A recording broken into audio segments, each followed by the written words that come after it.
to the Cooler Women's Wellness Tribe, the podcast. Get comfortable, get your walking shoes on, and let's get going.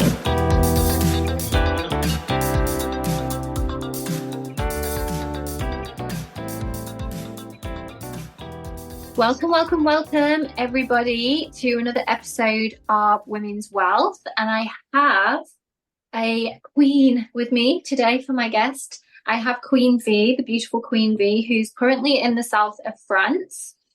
And she has a whole CV of healing modalities, which I will share a few, and I'm sure a few more will come up as we're chatting. So she is a shamanic energy healer. She works with plant medicine, so she works with reprogramming the subconscious. She's a coach, mindset coach, relationship coach, confidence. She also works with ancestral healing. She's a clinical hypnotist. Hypnotist. Sorry. Hypnotherapist. Yes. Hypnotherapist. All of these amazing things. Relationship coach. So she has, if you need something healing, Queen V is your woman. So welcome, Queen V. Welcome to the podcast. Thank you. Thank you for having me, beautiful Jo. Thank you. Welcome. Very excited to be with you. Yes, I'm excited to have you here too. And I'll just share a little bit about, before I pass over to you to share about yourself. So we met at the retreat in Portugal back in June. And I would say that, we really hit it off. And I know we had lots of lovely conversations on the retreat. And I think I shared this with you there, that I do find it hard sometimes to find a connection with people. I'll make friends, but having like a deep connection, someone that, we'd only known each other a few days and we had, deep conversations. And I feel like that's really hard to find in other people, isn't it? Especially in this world, everything's so superficial. And yeah, you were one of the people that I felt like I could really open up to. You're like home, but a French version, a beautiful French version of home. And yeah, I think you're just one of those people. And I think the listeners will get this from just listening to you share today, that you're very easy to talk to and you have a lot of knowledge and just this calming vibration about you. So yeah, I just wanted to share that, and over to you. Share. Thank you.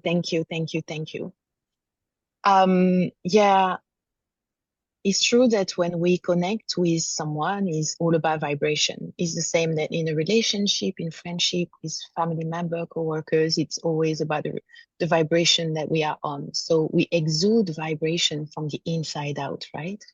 And through our heart.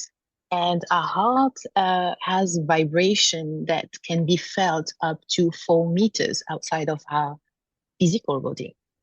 So when your vibration is matching to someone else that is more or less on the same type of frequency and vibration, then that's how it starts to flow. The energy flows. Yeah.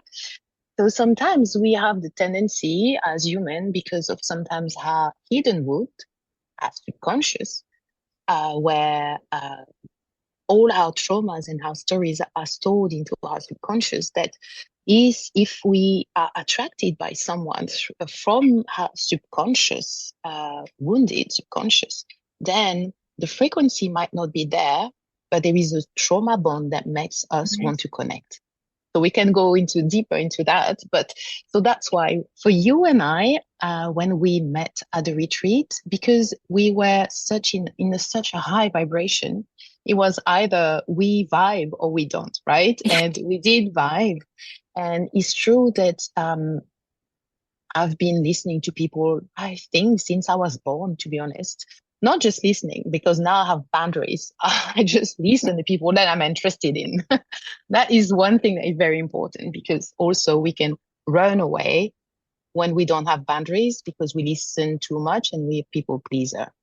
So it's about coming back into our inner being and being like, oh, do I vibe with that person from a place of joy and interestment? I'm interested in her. Or is it because I feel lonely, or because it's being the nice girl or the nice man to listen until death do us apart, you Yeah. know? Yeah. Yeah. So, I love. so yeah. Yeah, and it is. I didn't know that about the heart vibration going for 4 meters. Yeah, that's really Yes. interesting. Every time I see somebody now, I'm going to have this imaginary vibration line coming from their heart, so I can see their vibration. Mhm. Tell me a little bit, or well, tell the listeners a little bit about how you came into all of this work. So, how did you find that you were such, a deep healer? You've got all these modalities that you use. How did you end up doing this work? Like, where have you come from? How did you get here? Mhm. So basically, I haven't had a very easy childhood, but often from a spiritual point of view, healers often need to go through a lot of challenges in order to awaken to their true nature, and then being able to be at service to others in a way that delight their mind, body, and soul, right? So my childhood was pretty challenging. And, as I was explaining to you, the subconscious retain all the traumas and the story. And our subconscious, direct 95% of all our being is the car, right? Mm. So so basically being unconscious for many years, at some point I was like, okay, I'm keep repeating the same patterns, and I keep repeating suffering into relationship, friendship, family patterns, etc. Working. Um, and then, you know, it's when we feel very uncomfortable and when we are suffering that we decide I need to change something. Yeah. So I started from a very young age when I was living in London to do shiatsu, to do yoga. I started to do yoga in 2002. Of course, it was a woo-woo thing at the time. I was looked at a crazy person, but now it's beautiful that so many people have that knowledge. So over the years, I tried many things because I could feel that there were things that were not aligned and not bring me joy, but I didn't know how to let them go. Mm. So I train in a Reiki field, in a hypnosis, in a psychotherapy field. I have many diplomas in all these things because I needed to understand how, how we as human, we work consciously and unconsciously in order to reprogram ourselves for a better life. Mm. So that's how it started. It all started with my journey. And yeah, so our subconscious is programmed from the age of 0 to 7. And from that place, it's like having a canvas. And then you start to paint. And the painters are first your parents, and after is your environment, your teachers, your friends, etc.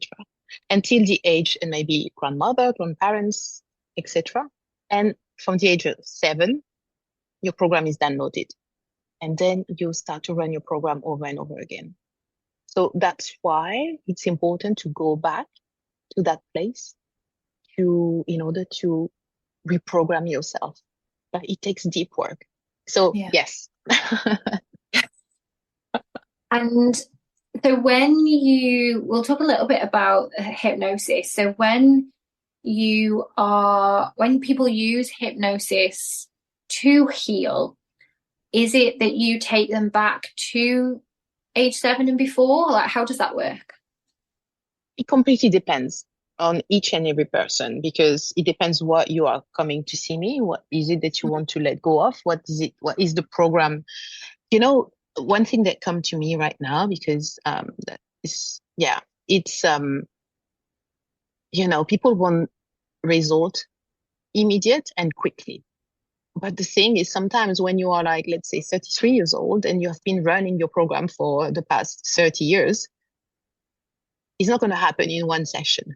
Yeah. It's like, oh, boom, in 2 hours, done. Thank you very much. No, it's a program. It's consistence, It's just like, okay, a bit like a child is going to learn how to walk. It's like, okay, one step. Oh, boom, I fall. Okay, and I start 2 steps, 3 steps. And that's how it works. So it depends. Some people want to work on a very deep trauma program. I've been working with mainly women that had childhood abuse, or that they have problem in their relationship with their mother wounds. They repeat, for example, they attract the narcissist. And of course, we have to go back to the source, because that's how I work. I don't work on the symptom. I work on the cause. So it can take some digging. It's like a detective job, and also a lot of trust, because when you start to open like this on a subconscious level, the person has to trust you and you have to trust the person. So it's like really, like we were talking at the beginning, it's about vibing. And it's important for me to listen deeply the person to understand where she's coming from. So on a conscious level, she will explain to me a story, which is only 5% of her perception, but 95% is subconscious. And that's where I'm doing the detective job, even if she doesn't realize. So it's a lot of digging. Yeah. And do you find that that people, they're under hypnosis, when you bring up past lives, does that happen by accident? Or so I love hearing about past lives, but if someone comes to you and they want to heal a certain trauma and they don't realize that it's from a past life. So is this where your detective work comes in? So you have to work out whether it was something from childhood or something from a past life, or is it really obvious, or do you do a different, is it a different hypnosis for each? Does that make sense? Yes, it's two different hypnosis for each. It's Okay. like, okay, for example, someone comes to me and say, I've never had any like crazy trauma things happening in my childhood, and I would love to explore my past lives. That's where we're going to do a different modality. And if Okay. the person is just coming and just like, okay, I don't know really, I'm always attracting the unavailable, emotionally unavailable partner. And then just that, because it's so open, that's where I'm going there. But no, for the past life, it's a very specific demand from the person. And it takes a long time, the session, because I really go very deep and far to make sure that we have the answers. Okay. And yeah, because I guess for past life, is it beyond the subconscious? So do our past lives live in our subconscious, or is it beyond that? Is it sort of Okay, as you know, I'm very spiritual. I'm a 100,000% spiritual being, so I'm gonna tap into that. The question is that if you come from a spiritual perspective and you know that the soul, as we are a soul having a human experience, and the soul is like never disappear, but come from yeah. one life to another, right? So it's carried over and over again. What you have lived before, your stories are carried within your soul to one life to another. And sometimes it's important to tap and go back to understand, why is this pattern still happening in my life? Sometimes it can be also an ancestral trauma, right? So it can be maybe your grand auntie that you don't really know the story about, but because we are the result of 7 generations, our genes belongs to our mother, grandmother, grandmother, etc., and the same for the father side, over 7 generations. So it means that that yeah, sometimes things happen and you just don't know why. Yeah. So that's the exploration of my work. And that's why I work on a spiritual level. And that's why I do with plant medicine also, to be able to work energetically, because we are being energetic being, right? We're just not like, we are information and energy. So it's important to go and tap into, to find the right information into that energy field. Yeah. So if you just do it on a conscious level, that's where the ego is. So you will not get any constructive answer from that place. Yeah. And the sorry, and the mind field is just like 20 centimeters from the physical when we're talking about the heart before, 20 centimeters. So when you want to attract from a place of mind, it's not going to work. Manifestation, attraction, vibration will come from a place of heart. Yeah. So what I was just going to say, so with plant medicine then, and I do have I've not done any plant medicine, but I do have a real, what's the word? I'm really drawn to it. Obviously here where I live, that it's a big no-no. So when people are using plant medicine, and I think a lot of people will know what you can go into the different types of plant medicine. So what that is doing then is opening the subconscious away from our human side. So we have the ego, the subconscious, and the plant medicine. The way that I understand it then opens another door to then, we can get deeper into the subconscious and reprogram it that way. Is that right? Am I understanding that? Yeah. So yes, there is many different plant medicine, but mainly I work with ayahuasca or healing mushrooms or humble bufo. Okay, and basically, let's say that the plant medicine is gonna shut down your conscious mind, so that all your subconscious mind is up there, and then you work on the energy with your subconscious. That's the same that I will say hypnosis, but the plant medicine works in a way that the ego that wants to protect you and keep you in a comfort zone can't really come to self-sabotage you at that time. Compared to hypnosis, that if it's strong, and that's why it can take a lot of sessions, few sessions, because the ego can come up because you're always in control. Yeah. So yeah, it's basically what happened when you drink ayahuasca is that the mind is shut down, and not really shut down. It's like you can have some thoughts and stuff like this, but it's more your subconscious that is just coming, and all the traumas and everything is coming to you in order to come up to the surface, and then you purge in order to let go of that energy. Because you don't even eat. You have a dieta that allows your physical body to not overcome to digest.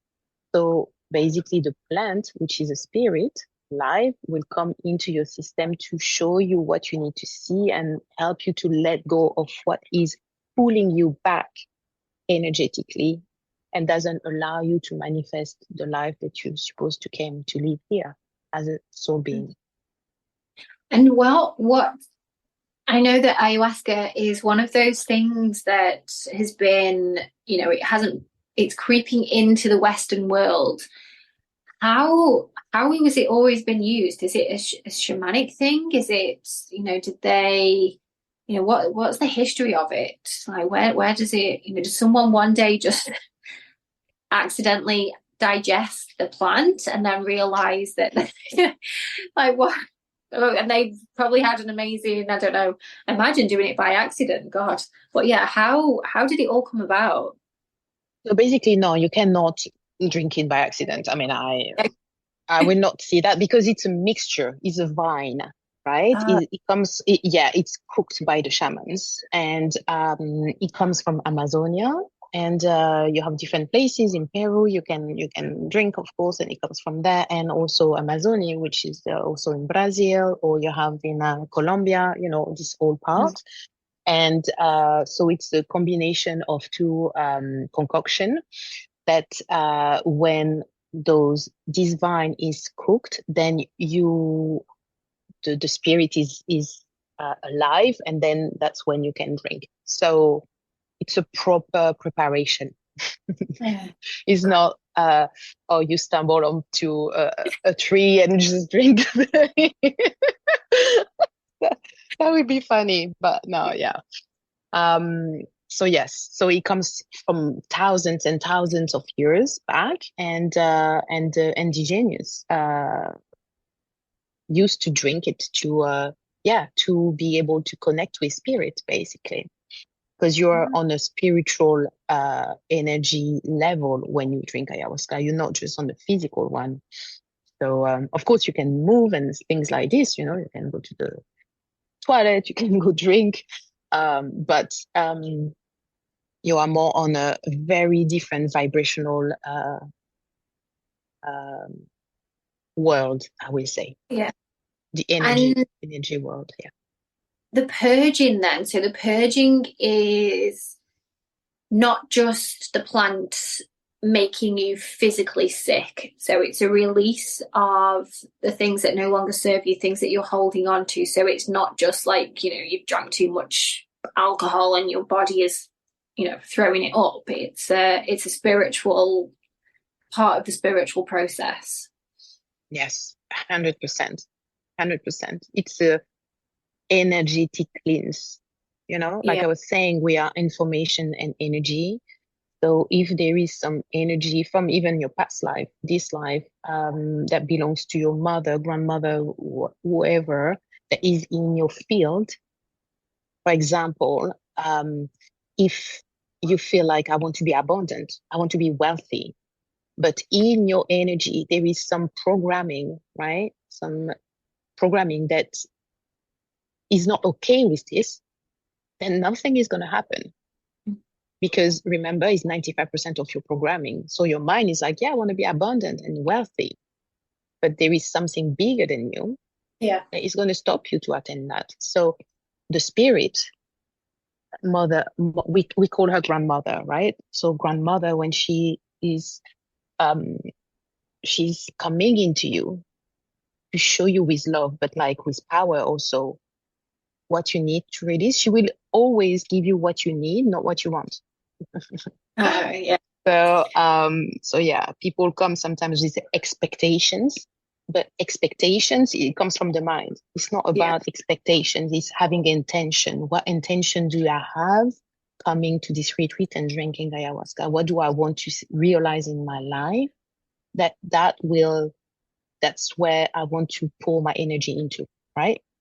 And you release, you let go the intention. No, if you don't let go, it's expectation. And Yeah. then she will help you, showing you, make you feel um what needs to be released in order to move to the next energetic vibration, I would say.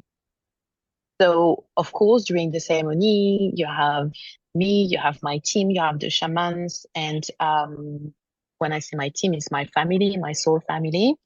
And they are amazing musicians, they spiritual musicians, and the guardians of the circle, like I am, and with the shaman.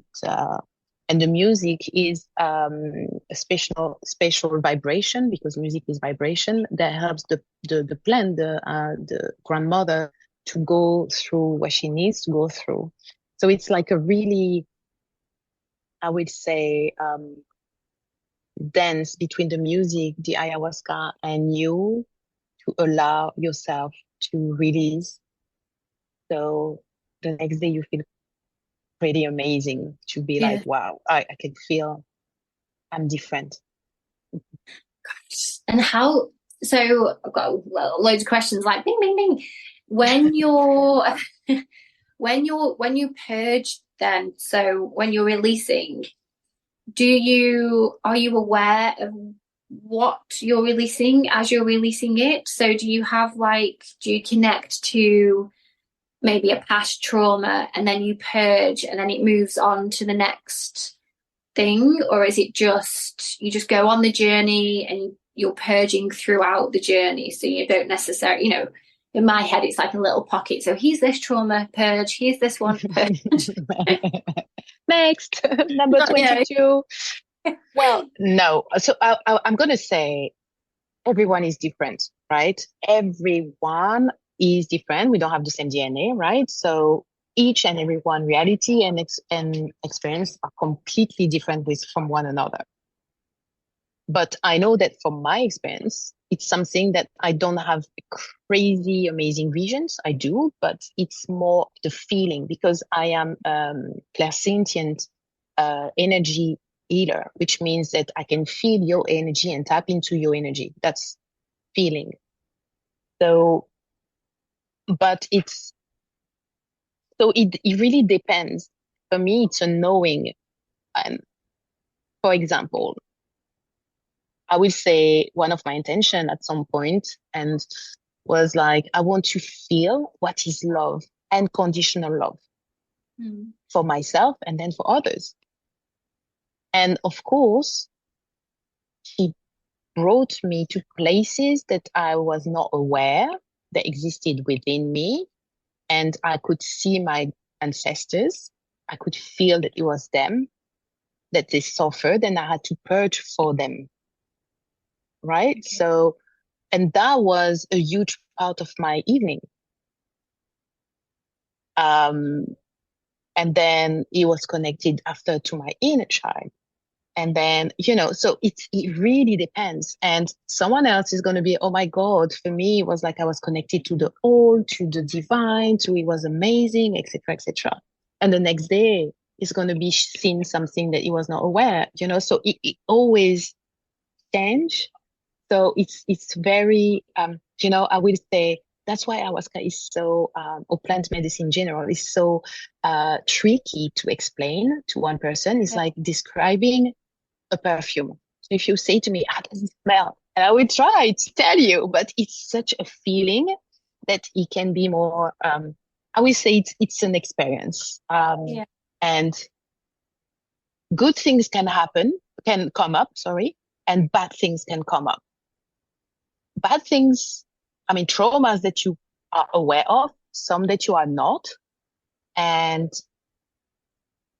sometimes no. So it really depends. You have to be ready, like really ready to face your shadows because it's about shadow work. And not everyone is able to, but if you want to create a different life for yourself, I will advise that, that you do it if really it's calling you. Me, I know that it was a calling.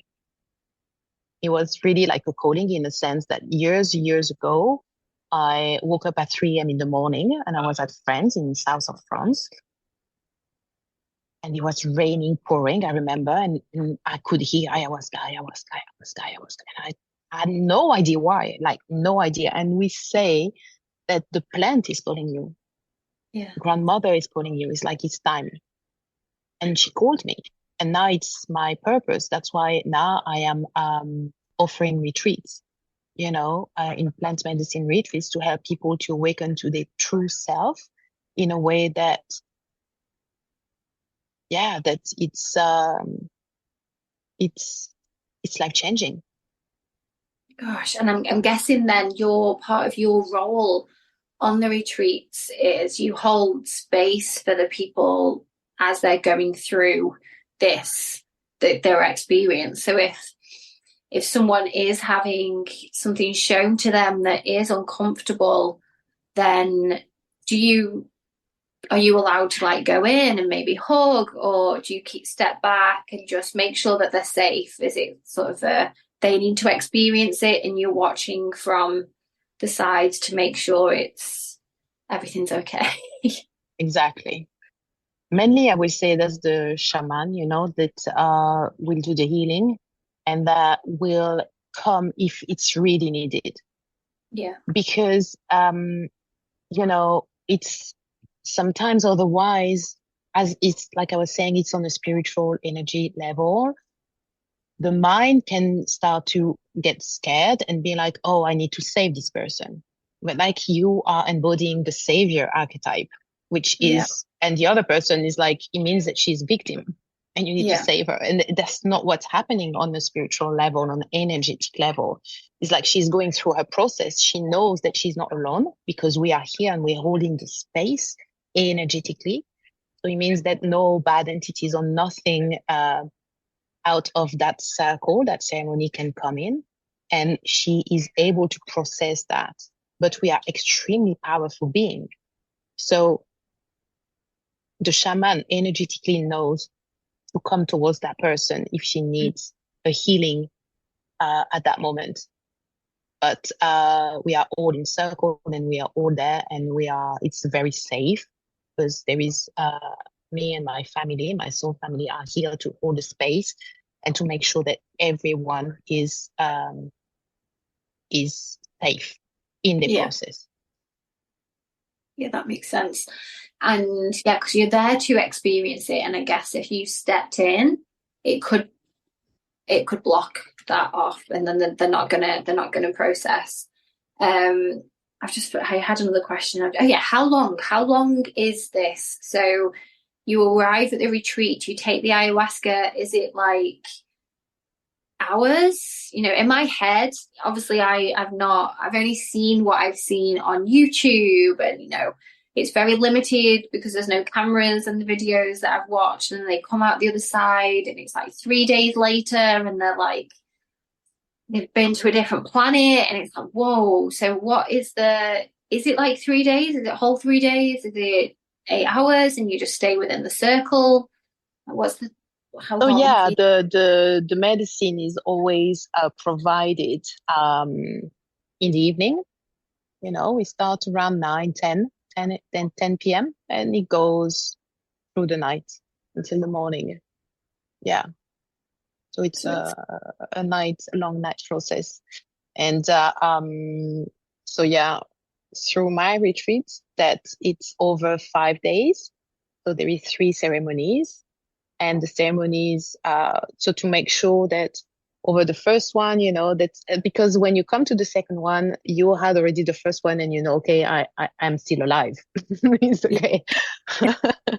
And it's funny because when I have clients coming to me for hypnosis, they are scared when so it's like always like the mind wants to make you feel scared to not really do something that you haven't done before, right? So, but once you've done it, it's just like, oh, okay, actually, I am safe. I'm okay. Thank you. When do we start again?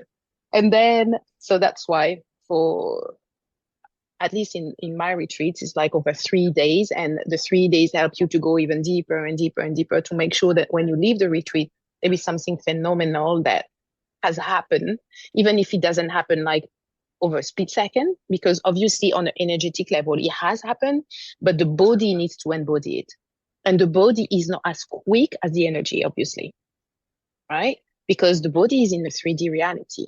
So that's why actually the most important work is the after retreat, the integration.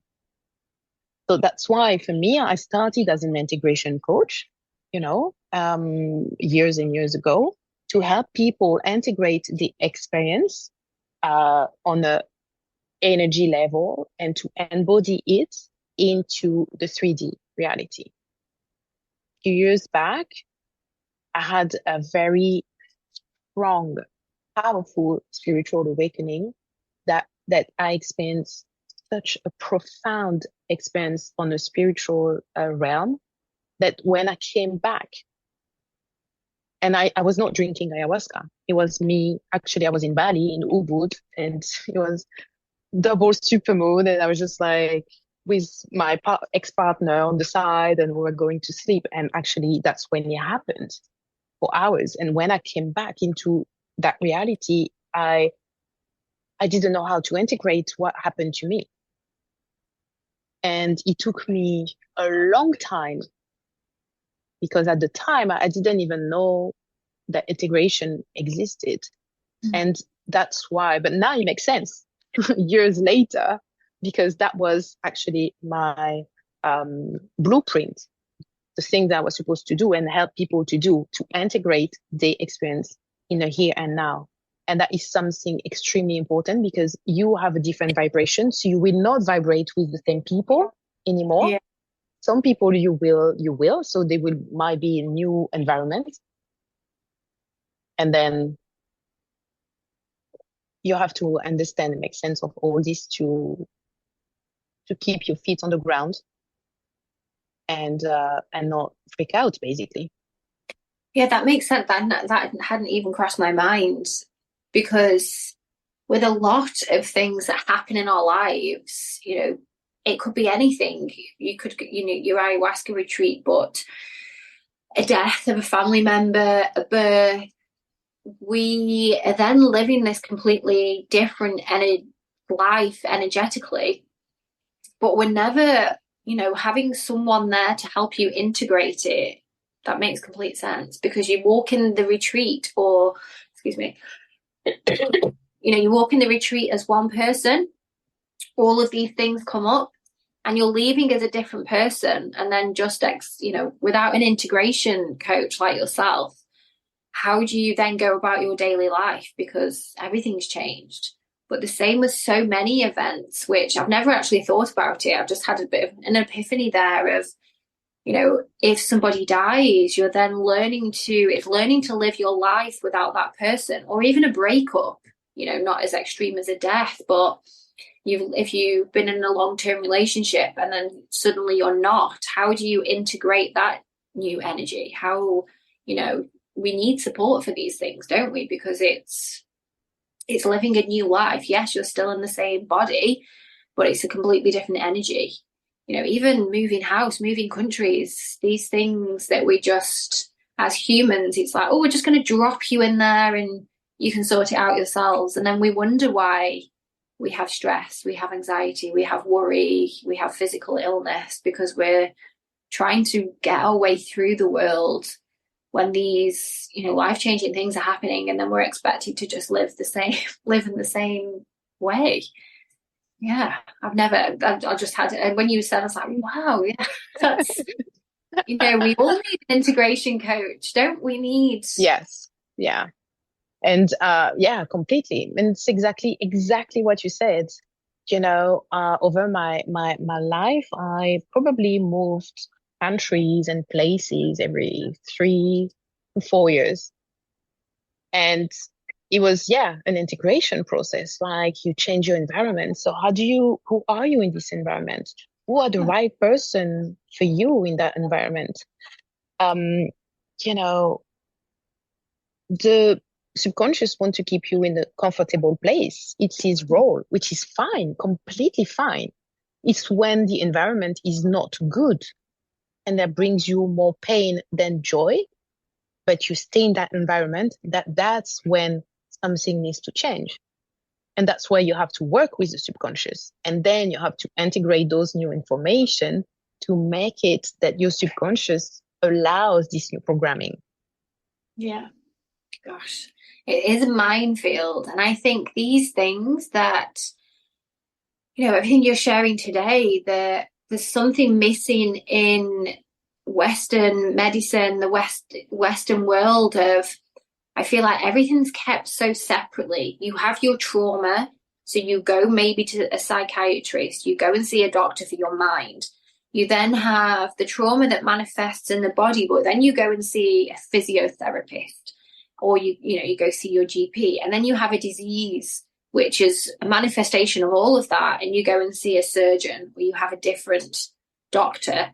And I think what we're really missing, or what the medical world is really missing, and like you said at the very start, it's about getting to the root of all of this. So, why are we not tending to our roots? Why are we getting so far up that we need a physiotherapist, a psychologist, a surgeon, oncologists, all the ologists? We have all of these people when we could get to the root, we could heal the root, we can get to what's starting all of, really. And I think this is what the Western world is missing, because this is normal.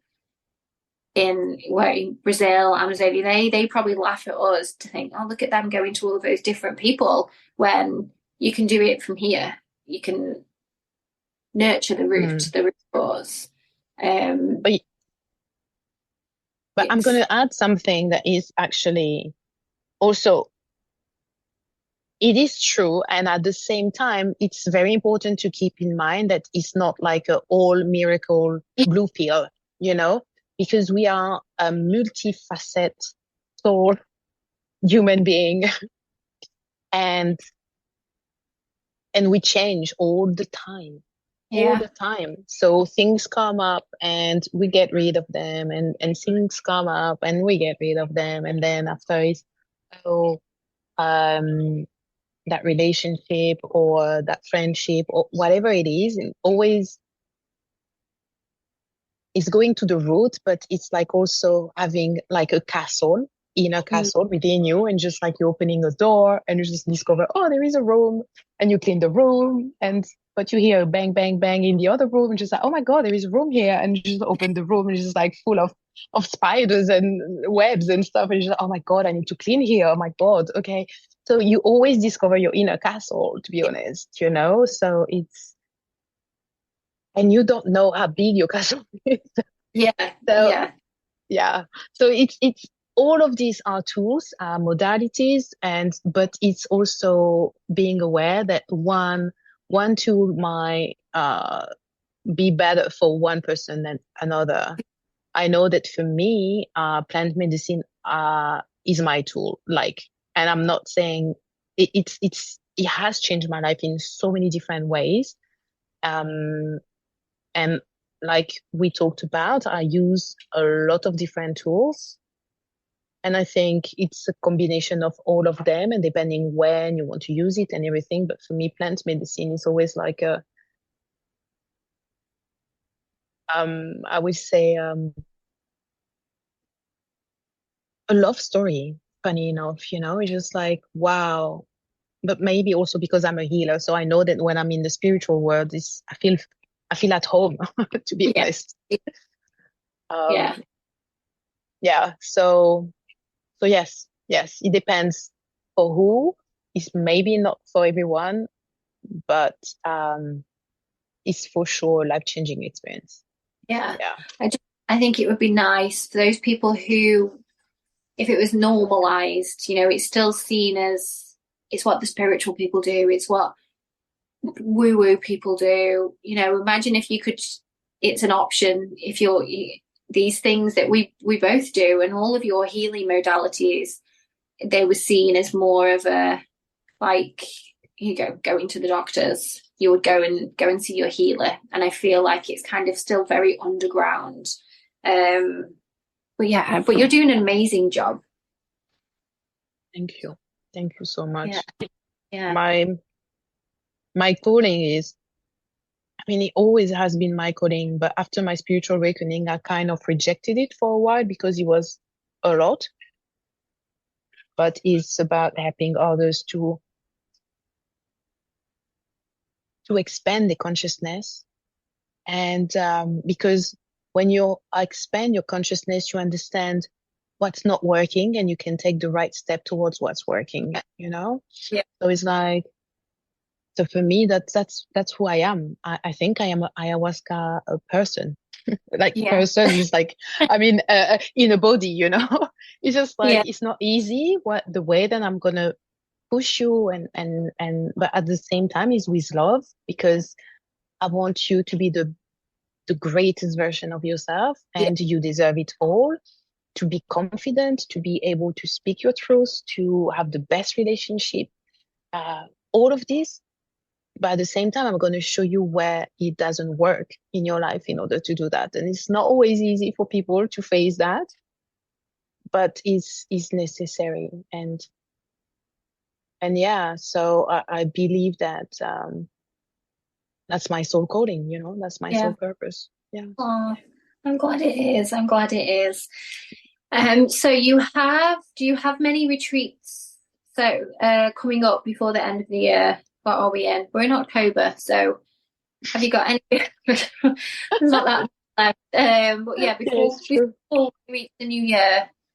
So no, it will start in February, mid-February for the lovers, some lovers, some Yeah. Valentines, they are not, they are alone, and sometimes it's not easy to be alone when you're not in a relationship, a healthy one, and just like, oh, everyone is in love apart from me. So it's like, it's time to fall in love with yourself.